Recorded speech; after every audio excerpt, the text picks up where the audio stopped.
ግንባታ አቅርቦት አሰራርን ቀይረናል።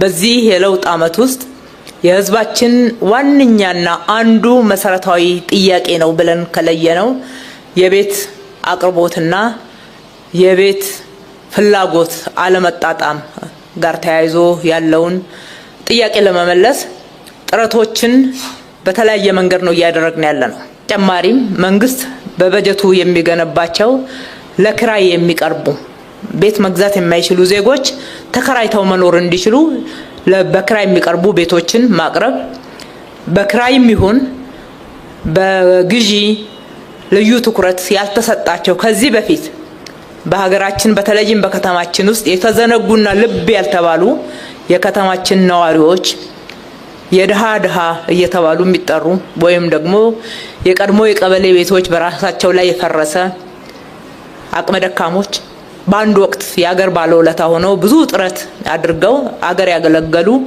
ነገር ግን በእድሜያቸው መድከም ወይም ደግሞ ለማህበራዊ ችግር በመጋለጣቸው ምክንያት ትኩረት ሊያገኙ የሚገቡትን ተተን በበጎ ፈቃድ ቤት እየገነባን ለነሱ ማቅረብ፣ የፈረሱትን የማደስ የዘመሙ ጎጆዎችን መልሰን የማቆም ስራ ሌላኛው ግቦ ቤት የሚፈልገው ህዝብ ደግሞ 1 ሚሊዮን ይሆናል። በለውጡ ጊዜ የተረከምነው 1 ሚሊዮን አካባቢ የሚሆን አጠቃላይ ምዝገባ ነው።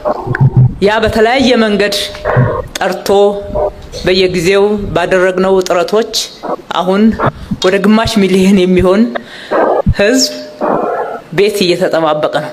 በራሱ ምክንያት ቁጠባውን ያቋረጠውም ተቀናንሶ ማለት ነው። ስለዚህ አሁንም ይህንን ቁጥር መነሻ አድርገን እንደገና በጋራ መኖሪያ ቤቶችም ያልተመዘገቡትን ቤት ፈላጊዎች ትኩረት አድርገን ስናይ ፍላጎትና አቅርቦቱ እጅግ በጣም የተራራቀ ነው። የቆጠቡ ኮንዶሚኒየም እየቆጠቡ የሚጠብቁን 100% ቆጥበው የሚጠባበቁን በዚህ ዓመት 100 ሺዎች ተጀምረዋል። ይደርሳሉ። ሲደርሱ የምናደርገው ቅድሚያ የሚገባቸው የቆጠቡ ኮንዶሚኒየም እየቆጠቡ የሚጠብቁን 100% ቆጥበው የሚጠባበቁን በዚህ ዓመት 100 ሺዎች ተጀምረዋል። ይደርሳሉ። ሲደርሱ የምናደርገው ቅድሚያ የሚገባቸው በእጣቸው መሰረት በመመራው ቤት የምተላለፍበት መመሪያ ቁጥር 3 2011 አለ። በዛ አግባብ ቤቶቹ የሚተላለፉበት ሁኔታዎች አሉና እጣ ፈንታችን ምንድነው የምንለው ቤት እየለማ ነው ያለው። ከዛ ቤት ውስጥ ተጠቃሚ እንደሚሆኑ 97 ብቻ ሳይሆን 2005ም ጭምር ተጠቃሚ የሚሆኑበት ስራ እየተሰራ መኖሩን ለማስታወስ ነው።